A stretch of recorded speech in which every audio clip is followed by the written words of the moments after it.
So there was this man, and long story short, he was made president of this group called the Men's Chorus. Ran it for a while. There was this kid in the corner to himself, not bothering anybody. This guy was bigger size, higher pitched voice, said he walked like a duck. And as president, he felt the need to make sure everybody was having a good time. So he approached him, asked him about himself. Over time, they became friends. Fast forward 2 years, they were in the back of the bus together. The man gets up ready to get off the bus to go to lunch, and the guy he approached grabbed his arm. He wanted to tell him something important. He told him thank you.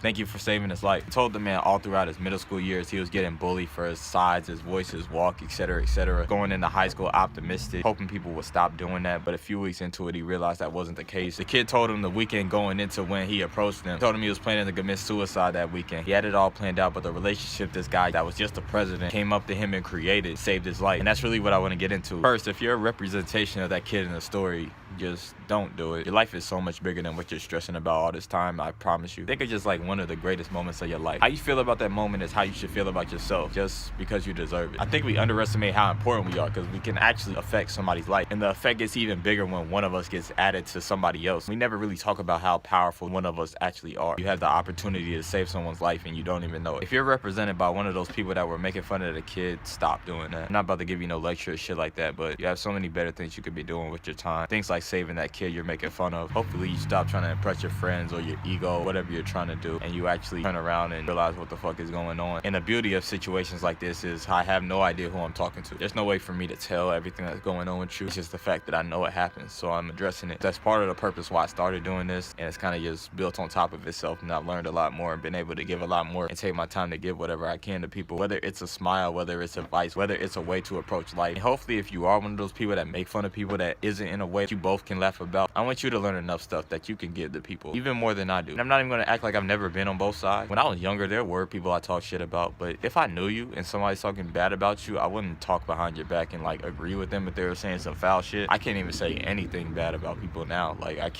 just can't do it because I just know what people can go through. So I don't even let down and people go through my mind. That's really what's brought me here. I hope I can change your life or two. Hopefully that number multiplies over time. We're just gonna see what happens. I hope that kid's story inspired you. I hope something I said inspired you. I'm not even saying you have to go out your way to talk to somebody. I'm just saying if it feels right, just go do it.